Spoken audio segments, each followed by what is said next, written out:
as if things ever stay the same.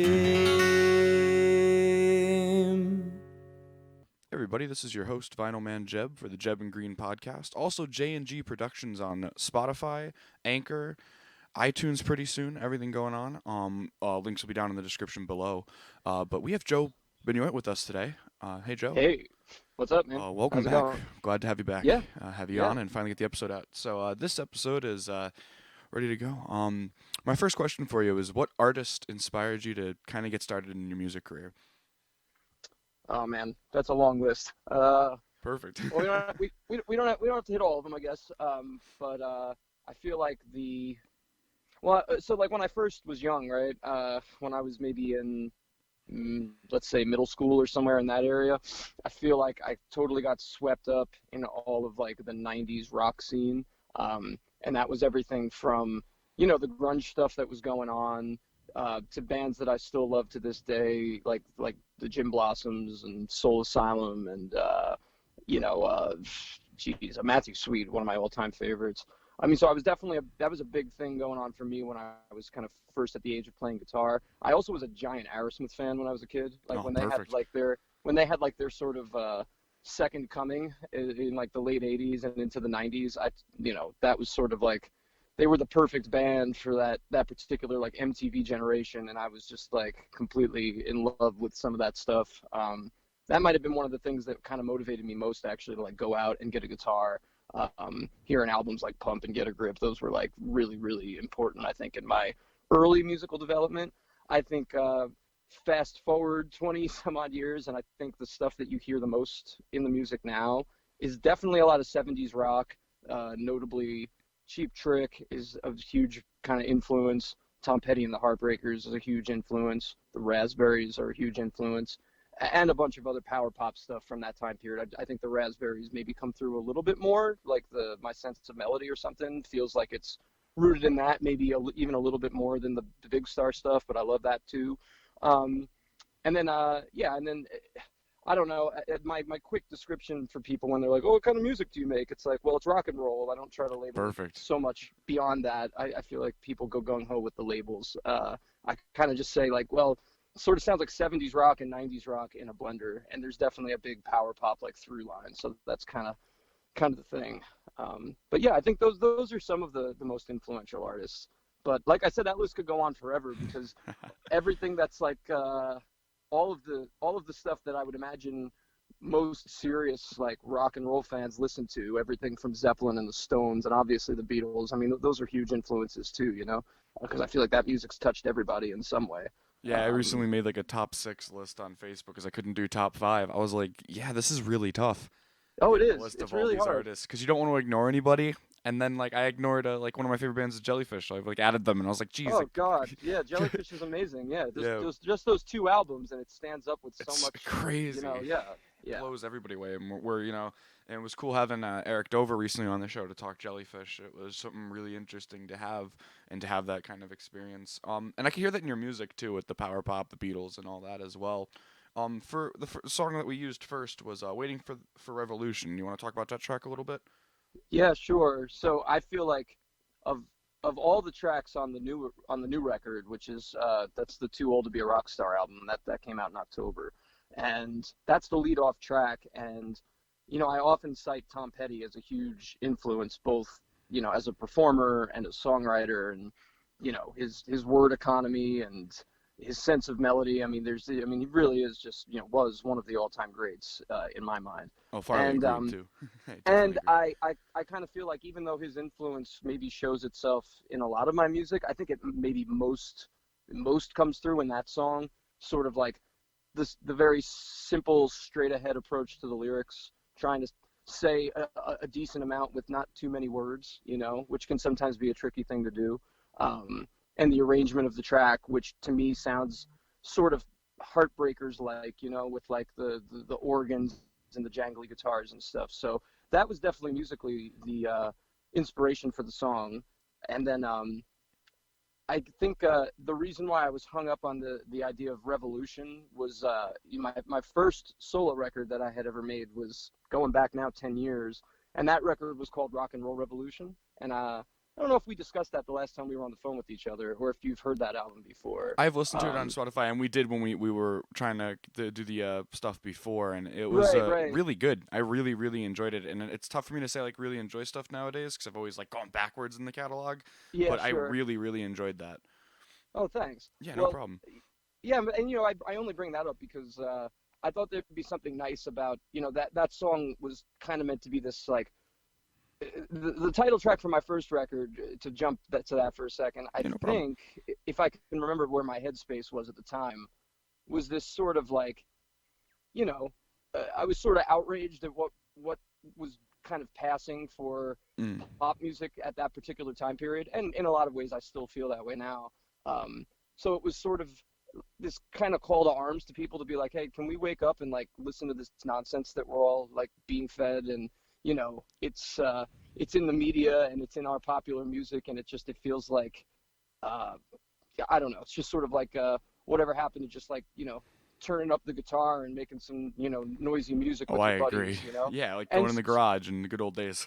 yeah, right. I mean, sort of like Definitely. in the spirit of Weezer and every other great garage band, all going back to the Yeah. '60s. So I don't know. So that's what that song sort of was about. And I thought, I guess when I started writing "Waiting for Evolution" a couple years back, and I started demoing the track, I kind of wanted to very indirectly maybe reference that first record and that time period, and the idea that maybe I need to do something more active here, and instead of waiting for everybody else to go ahead and make some changes, maybe it's up to me to do that. Like I can't sit around and wait for things to change around me, because things are changing all the time. So maybe I just need to get back on the horse and make the music that I love to make, and maybe that's the best I can do. Maybe that's me playing that role is the best thing I can do to combat all that stuff that I was kind of complaining about on my first album.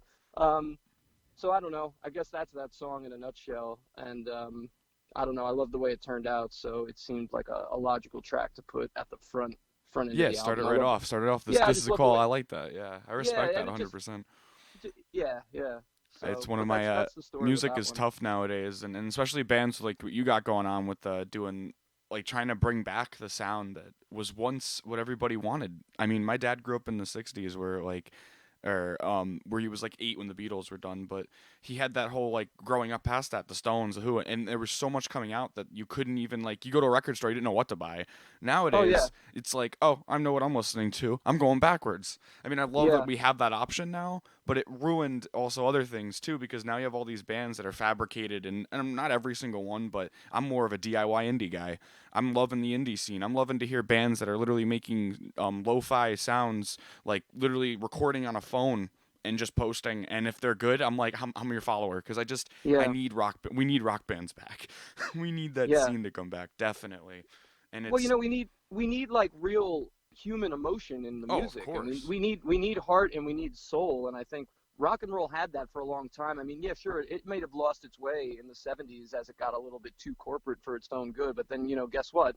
Punk rock comes around and kicks everybody in the Oh ass, and it yeah, was sort of especially this. the Sex Pistols and Yeah, all that timing. yeah. Yeah, Yeah, definitely. and like I'm a big Ramones guy, and that's not just because they happen to all be from where I live now. I live in a neighborhood called Forest Hills in New York, which Oh, for, cool. for for people who don't know the city Yeah. all that well, it's like right in the center of Queens, and that's literally where all the guys in the Ramones pretty much grew up. I mean, some of them were transplants from other places, but that's like where they all met up with each other when they were teenagers, and they went to Forest Hills High School, and because of that history and because of my respect for them and what they did for the New York music scene in the '70s, um, They gave it a I decided, knockback. They woke everybody up. Like, just be yourself in music. I yeah, love the yeah, Ramones too.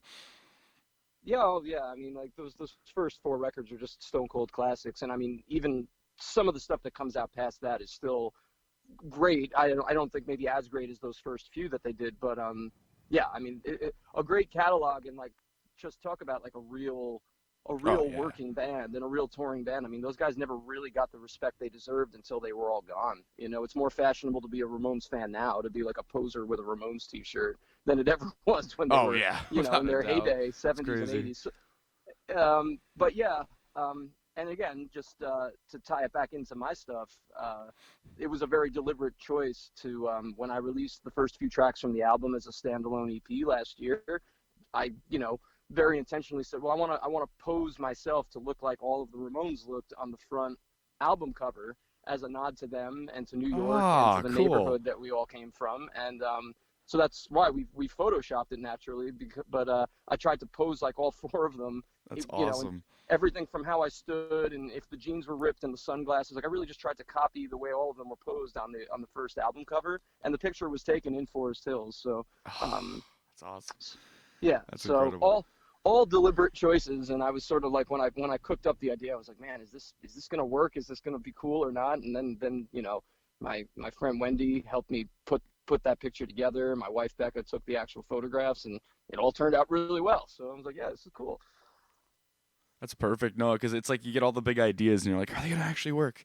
And then when it actually works, it's an incredible feeling too. And especially nod to the Ramones is like, because people that know that are gonna get it definitely without a doubt.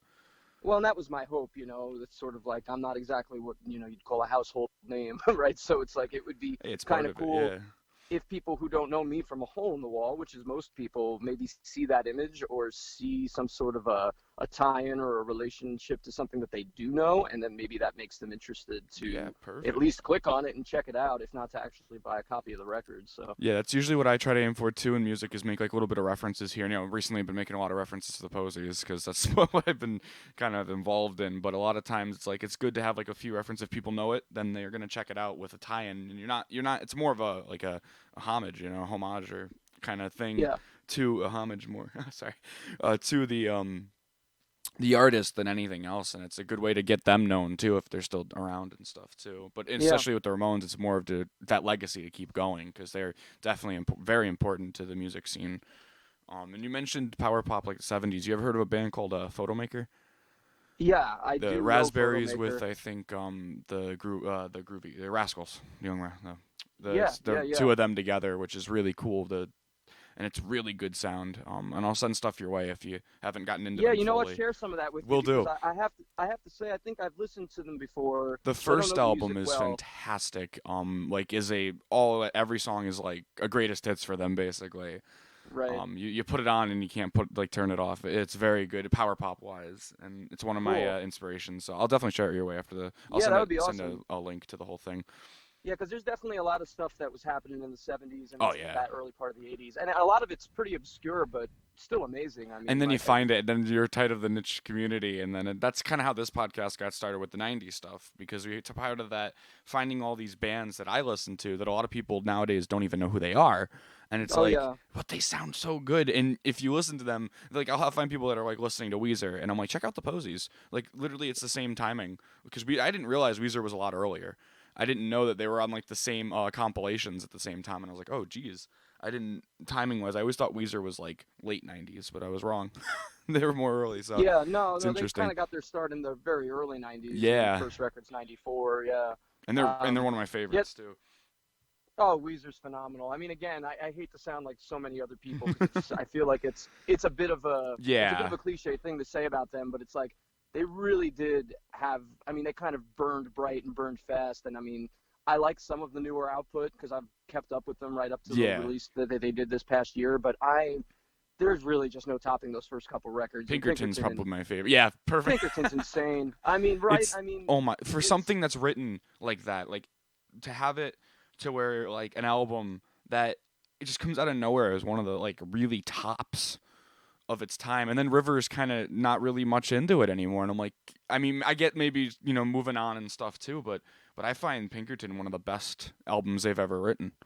Oh, it's hands down their best record. I mean, River's like, and that's not to take away from the Blue album, which is of course a Stone Cold classic. The Green album also really good because they got back with Rick Ocasek, and there's some good stuff happening on there.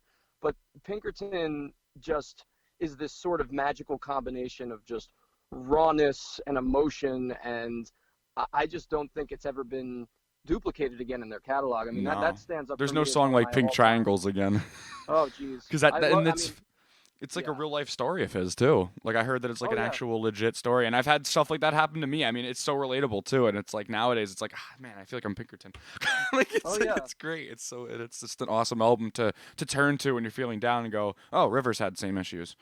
Oh yeah. Yeah. And those stories are soul crushing. I mean, Oh Pink yeah. Triangle and Across the Sea. I mean, Oh yeah.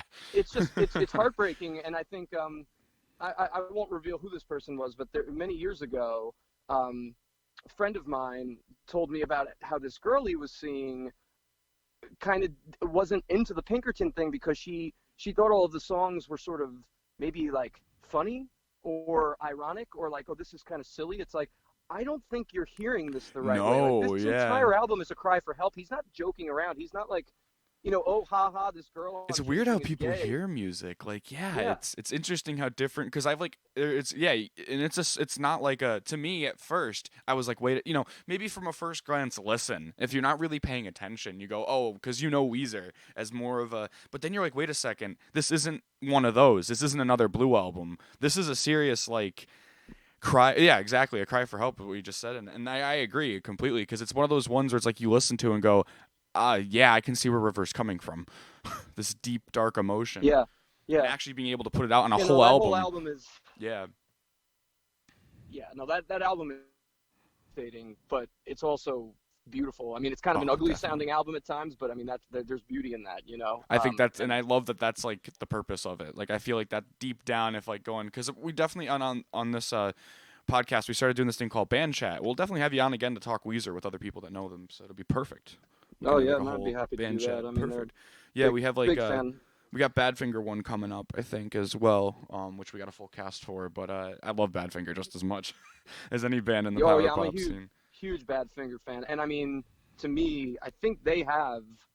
I mean, again, not like this is some competition, but they may have the most tragic story in all of I rock have and the roll. book. I actually finally got a copy Yeah. recently, and I got in touch with the author too, and he's making a new third version, and he said he'd probably Okay. possibly be on to talk. I'm like, that'd be awesome. But I'm reading it now, and I'm like, I have to be in a better mood set to read it, because I'm just like, I'm at the part in the beginning. I'm on the Ivies and like all the good stuff happening right now, and I'm just like, Yeah, sure, and I'm not getting ready for onto that end. Apple and I'm not ready. But it's just yeah. like it's such story, and I didn't know like parts about Joey. I didn't know the whole thing, like the ending. I mean, I now know because reading the book from the beginning, like they have the preface to Yeah, explain a right. lot of stuff. I didn't realize like all the like after it got really really like Tom and all the part after Pete died. It was like like I'm here crying and I'm just reading words and I'm like, yeah, I'm gonna take a break from this for a little bit. But it's a Oh yeah. fantastic the soundtrack that comes with it. I didn't have it, but a friend of mine had it, so I just burned this to my computer and checked it out. And I'm like, these interviews. There's a 19-minute interview where they're all happy and like really excited for the albums with Warner Brother, the Right. Wishing You Were Here, and they're Oh, and really Wish You into Were it. Here Wish is arguably their best record. I Oh, mean, it's like, fantastic. it's a I really good actually like album. the outtakes from because I think that later album, the one that came out in like 2008 or something or 2000, Oh yeah, the the one with one the with Hey lion on Mr. the front. Manager. Yeah. Yeah. That I one is can't remember what it's called. fantastic. But I guess it was Yeah. recorded during the time with Warner Brothers and then they never released it. Yeah, So right. It it's was just sitting in the not vaults, no kind of wonder why it thing. was so Yeah. because that would have been probably their best if continuing like they have a like rock and roll contract on there and all this stuff. But it's another one like Let It Be Naked where the track listing is different from what the artist wanted than the actual release of it. But they had no Right. say because it was later. But the original release that was planned, my friend made the two versions and it sounds better the way that they wanted it, of course, because Yeah. that's where the passion's at. Right. But yeah, Hey Mr. Manager really goes like, because I'm like, oh well, if you know the story, it's like holy crap. And they didn't. They were worried that the guy was gonna hear that song too. Like the whole time after doing it, they're like, we were worried about it, so they never released that album. And it was Yeah. like, but all the recordings and stuff. But it's just a ton of fun to really get into Badfinger, but to like then to find the story out and it's like okay, but I still love them. Like you love them even more, and it's just like a Yeah. really good sound. But one Well, of the you'd probably appreciate this. This is kind of a little fun thing perfect. that this past weekend I went to see. Well, it was the Smithereens with Ooh. Marshall Crenshaw fronting. And it wasn't like their first time out in that configuration. I mean, Pat Denizio passed, I think, in 2017, I think. Oh, Um, okay. and they've gone out on the road a couple of times. Definitely, they've done this thing with Marshall Crenshaw. At least I think once before this, maybe it was their second tour, or maybe it's a different leg of the same tour. I'm not 100% on that. There was also talk of them possibly bringing in Robin Wilson from the Gin Blossoms, who I mentioned before. I'm a huge fan of theirs. Oh, I love the Gin Blossoms. Me too, yeah. But I bring up this concert because the show was really cool. It was in Midtown Manhattan. It was at Sony Hall, and I went with actually my friend and one of my bandmates, and we kind of got the tickets last minute through a friend, awesome. and we went to the show, and show was great. And then during the encore, they played No Matter What by Badfinger. That's which was really fun, and it was like that. You don't expect that either. No, that's incredible. It was great, and of course, like his introduction, because I just feel like, Marshall Crenshaw was like, this band, amazing as they were, it's like they were doomed. I mean, they were doomed, like right from the get. It's like nothing could go right for these guys. No, and Pete was as passionate as you can get into music. If you're fully into music, Pete Ham is like a nice example of and at the same time, it's not nice. It's like an example of what could drive you nuts if you're only into one thing. And it sucks because I'm that way, and I'm like worried now, and I'm like, but at the same time, I'm just gonna make music the rest of my life. So that's what I'm gonna do. I'm always gonna find a way for it. But Pete Ham is a way to kind of knock you back and go. But it also wasn't his fault. I mean, there was so much stuff going on that, like, the manager really, a lot of that stuff. And it's tough to take in at once. Like, if you don't know the story, like, I suggest if you can get a hold of the book. I mean, it's very expensive, but right now it's out of print, and I was lucky enough to get one on eBay really cheap. Somebody put it up as a used, and I was like, all right. And I got that for Christmas. My dad grabbed that for me.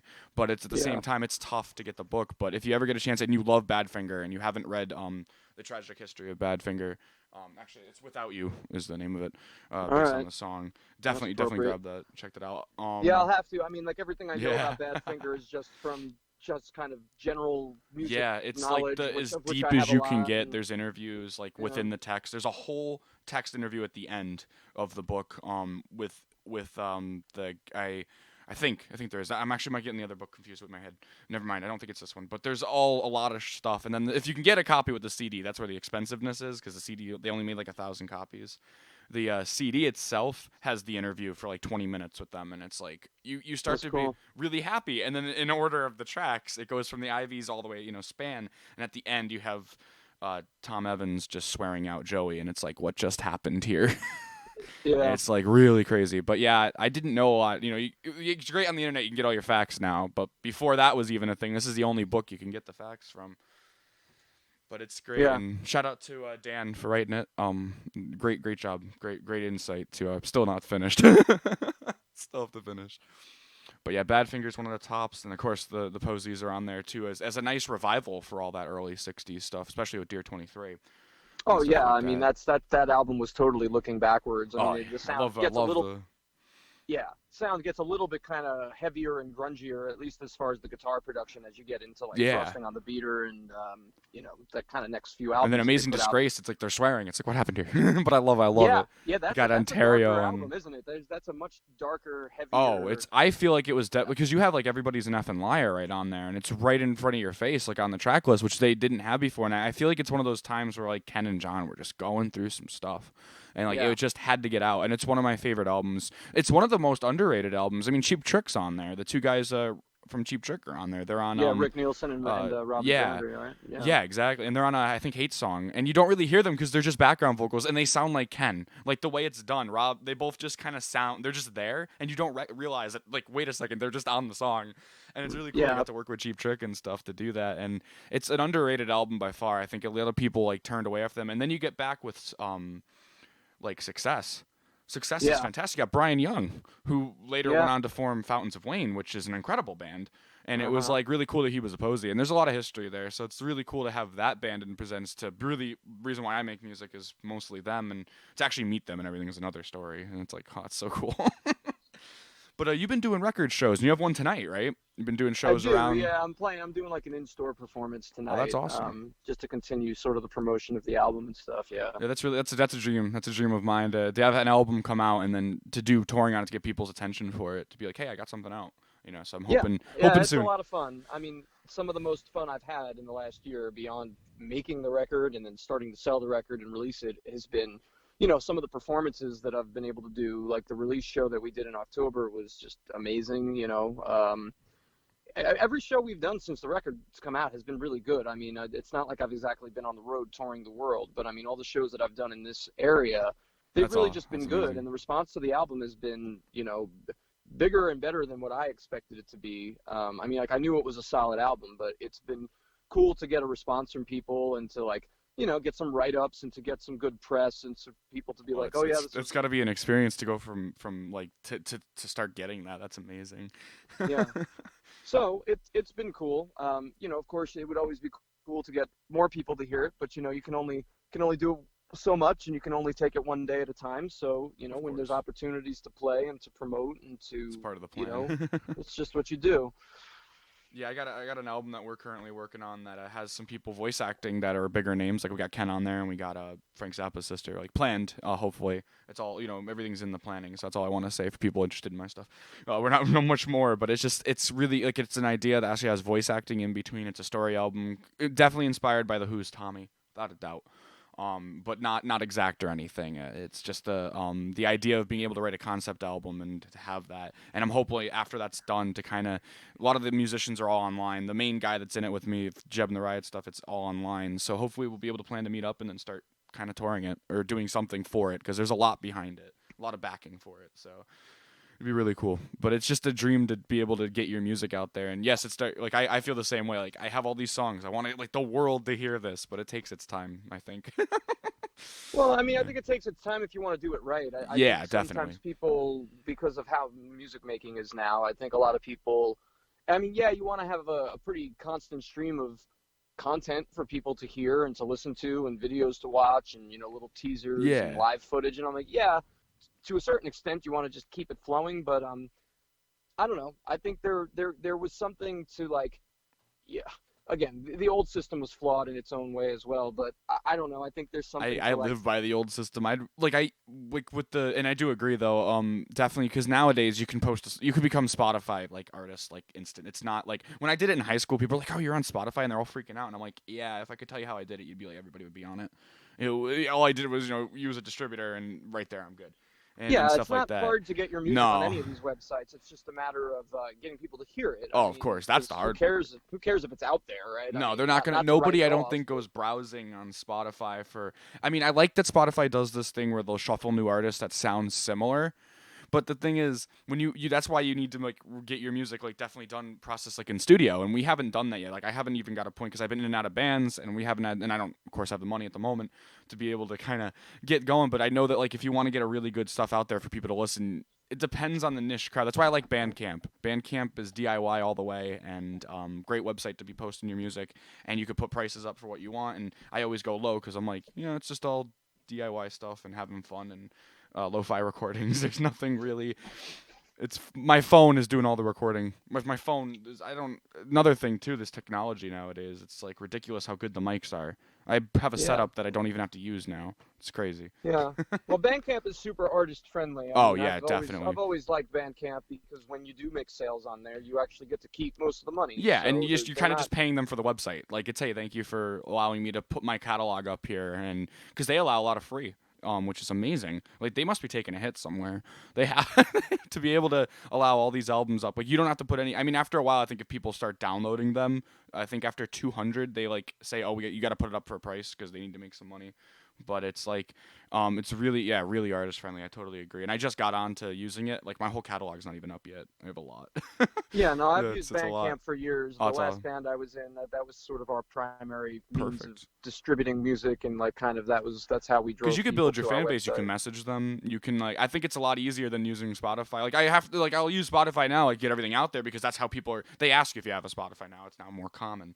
But Bandcamp, it's like I can say, hey, I have a Bandcamp, and if people really like, they'll sign up and they'll be on your fan list, their mail list, and everything, and it's amazing. You can like get in contact with the fans and be like, I'm doing a show, and send a message out, and you can get people at Yeah, your it's show. a good platform for Oh yeah. corresponding with people directly. I mean, Spotify has its place. I mean, Oh, of I course. use it occasionally, but I don't pay for a premium subscription. I don't either. I think in a lot of ways, what they do to artists is their own version of kind of robbery, as far as I'm Oh, I concerned. agree. I since Courtney, Cobain there with all that stuff too.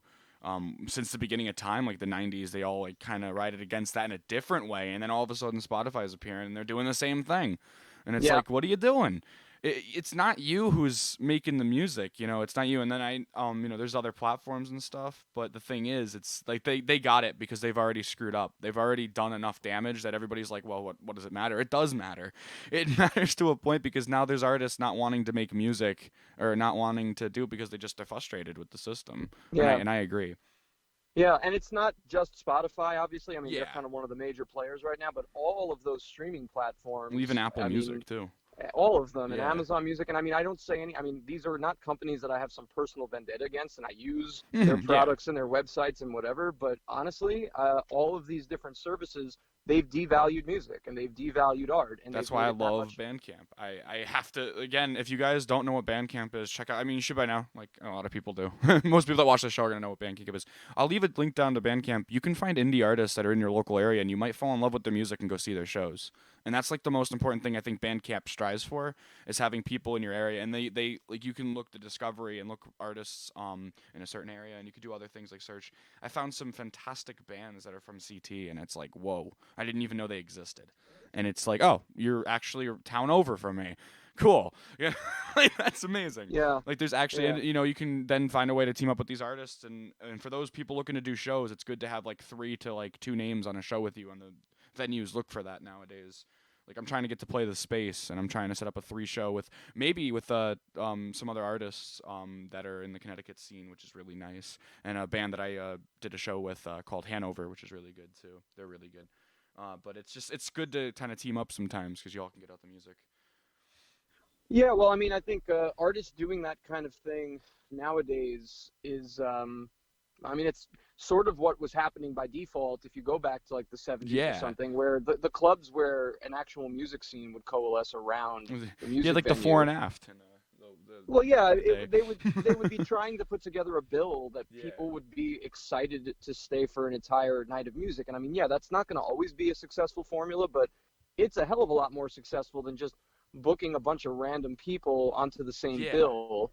And that happens a lot. I should tailor it more towards like what the sound is, like I know. Yeah, I mean, there's no real point to have like, a rap rock band followed by a reggae group followed by like an improvisational jazz trio. And it's like, look, none of the people who are here for this band or group or whatever like want to hear the other groups ahead of it or behind it. Yeah.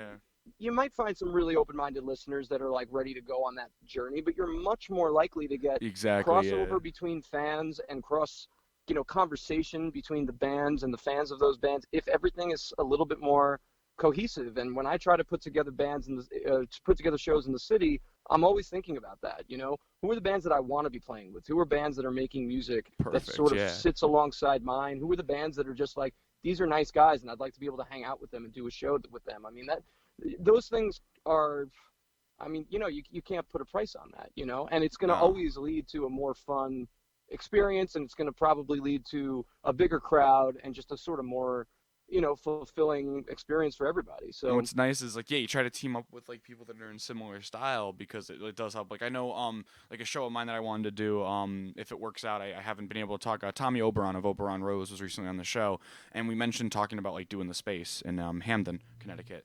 And you need like at least, he said though, you need to like have at least like 3 bands to gather enough of an audience for them to even want. So I was hoping maybe team up with Oberon Rose as the final act because they're really good. Then have band Hanover and then have me open acoustic because I don't have a band at the current moment. But have like a kind of a link because we're all similar sound. Like I'm into that like psych kind of power pop mix of everything. So I could usually tailor stuff towards that. And it's just really cool to see like that because then people go and because sometimes like when I saw the Meat Puppets, they had a guy open who was really freaking fantastic, just a guitarist, and not even acoustic. He was just electric, just playing, and he did like couple, and I think he did a Big Star song, if I'm not mistaken, which really shocked me. I was like, holy crap, like no one here knows this, and if they do, I want to talk to them. And you meet fans, and you do start a discussion on that, of like, oh, that was a really cool cover, or even if it's an original, oh, you sound like this, and then if they're like, yeah, inspired, you have like a whole conversation going, and it's really cool to meet these bands before they get big, and even if they don't, to you, it's like you got to see a night of really good music.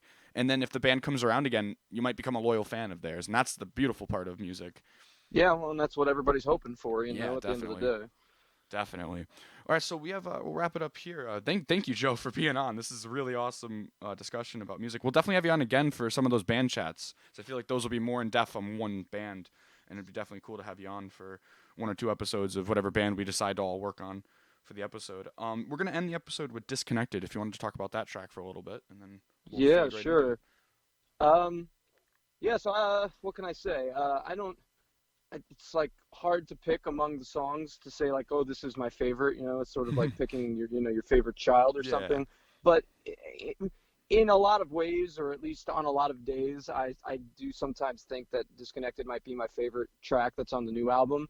So that song is, first of all, a much simpler arrangement than a lot of the other songs. Like for the first opening minute or two of the song is really just, it's an electric guitar and me singing, and that's it. And then it sort of builds up from there a little bit. But I think that song, in a lot of ways, I don't know, it might be the most Paul Westerberg type of thing that I have on the album. And he's also just an absolutely enormous influence on me. I mean, I love the Replacements and I love his songwriting. And I don't know, I think there's something in that song that maybe feels reminiscent of something that he would write, or maybe something that he would have written, earlier on in his career. And the song is just, I don't know, I think it started coming together. Yeah, I don't want to get political, but everything that started happening in 2016 and the election and the fallout from all of that. And I just felt like for a while there, and still to this day, quite honestly, it just sort of feels like people are just walking around, and I say this in the Zombified. most general way. Yeah, everyone is just like in a stupor, and it's just sort of like, what is happening? What is happening? There is a disconnect. There really is. Yeah, I and do so agree on that. it's this sort of I don't know. It's in the moment I wrote that song, and I mean it's a pretty depressing song. I don't think I was having the best of days when I wrote it, and that song is the person singing that song, me or anybody else who wants to take on the role, it's the person feels small. The person feels, well, what the hell does it matter what I do? It's not going to make any difference, if you feel sort of powerless. The title of the song is "Disconnected," and I think, yeah, I was talking about feeling disconnected from the world, and sort of like people's viewpoints that just seemed so like, what are these people talking about? Like I'm trying to see things from another person's point of view Yeah, here, but like and it's there's hard. so much stuff that's just insane. It's like it's Yeah, just like no not it's matter just what side you're on, it incomprehensible. doesn't make sense. It does not make Yeah, any sense nowadays, and I have to agree. And it's scary because like again, I make yeah, music too, and I fully like I feel sometimes why do I even bother? Because I feel like no one, even if I got to a certain point, this world is too crazy. But you have to like keep going, and I see that you keep going with the tours and stuff, and it's amazing to see, and to see artists still playing and still good, and I like the album title, "Too Old to Be a Rock Star." I just enjoy that because it's like clever. It's clever because everybody tells you not too old, but you might feel too old, yeah. And Well, and it's that was an overriding feeling mm, throughout the writing and the recording of the album. I mean, I feel less that way now because I've had, a little yeah, bit of success with the record, and I'm happy which with is a the good way things feeling. have turned out. It's a great It's a feeling, great, yeah. but I mean, but a lot of the songs, and "Disconnected" included, they were cut from this cloth. They came from this place of feeling like, yeah, what the hell is the point? I mean, like, yeah, I'm doing this because I want to do this, but like, is anyone going to hear it? And is it going to matter? Is it going to make any difference in the long run? Um, and I was feeling that way, not just within the context of the way the world has shifted and political stuff and social stuff, but I think, grappling with, I'm not an old person, but I am getting older, and as Yeah.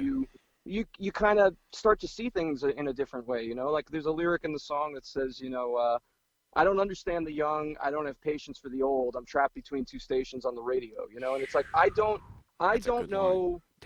Yeah, Damn. I I mean, like, love that. it's like, thank you. But it's like, I don't know exactly where I fit in, like I'm a high school teacher and I can relate to kids who are young and I can relate to teenagers and people that are maybe in their early 20s, but those are not my people. Like I can relate to you on some level, but that's not my group.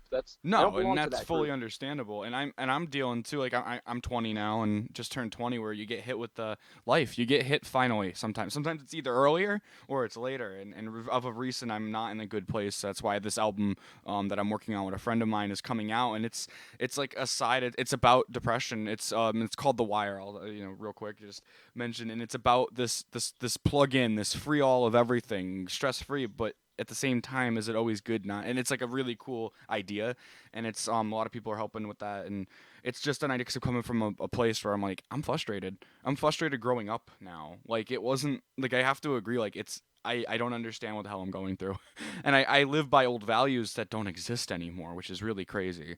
Like Yeah, stuff and like that's the that, rock stuff and from that's back hard, then, and and it's that's tough hard because I think I'm an because I older soul in a younger. Like the it doesn't match up. I feel yeah. like I'm always Well, and thinking older.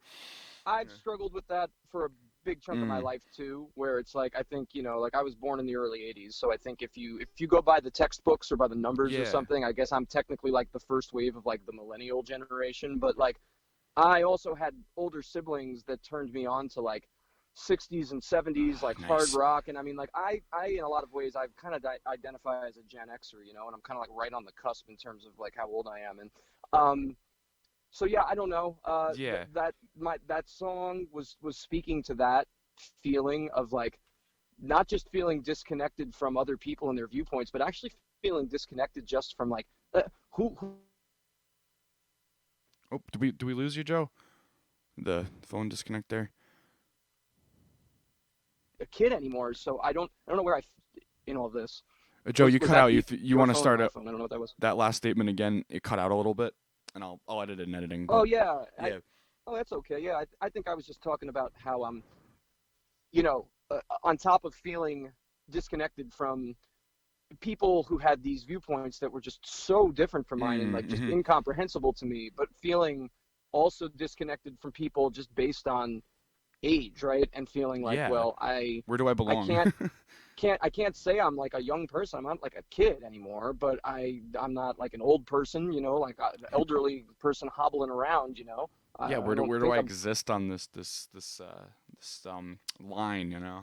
Yeah, and then you add into the mix the way that things have changed, the way technology has changed the Oh yeah. world and the way that music is now consumed and distributed, and everybody thinks they just, well, music's free, right? I just deserve free music. And it's like, well, do you? Because it sort of seems to me like you got to support the artist if It you like what they're is doing. services done? Are the services, if somebody comes over and mows your lawn, is that free? No, it's like Exactly. Do, it do you music. expect to just You walk into need the to, diner and yeah. get free food? No, No, that's not how it exactly. I works. fully Like, agree. We'll actually fade out right there. That's a perfect statement to end on. And Disconnected will be playing. Perfect, Joe. Thank you again for coming up, and I appreciated everybody for tuning in to the Jebb and Green podcast. J&G Productions on iTunes, Spotify, Anchor, a bunch of other places. We finally got our go in there. So perfect. Thank you, yeah, Joe. thanks for having me back, man.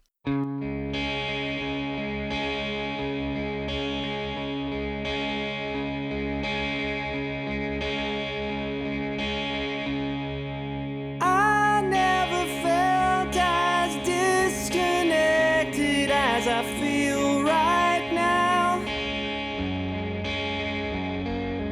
I never felt as discontented like I feel right now.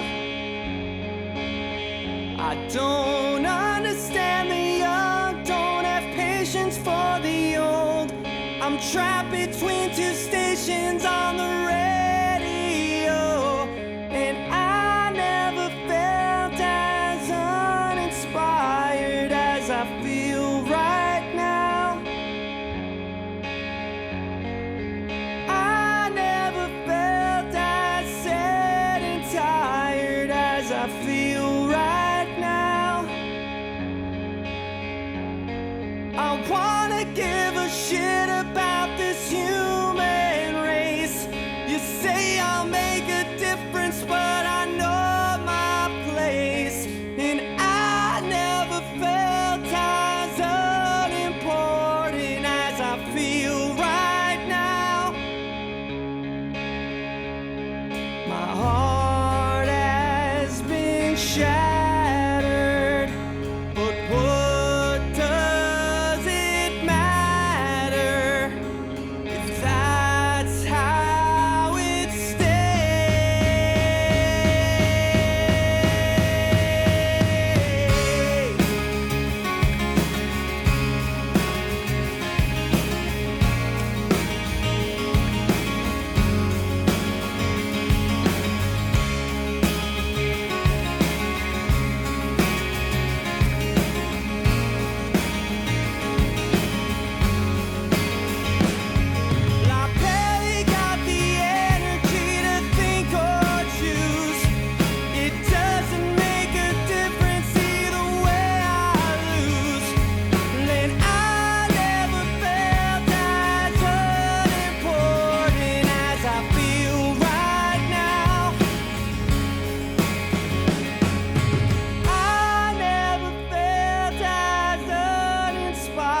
I feel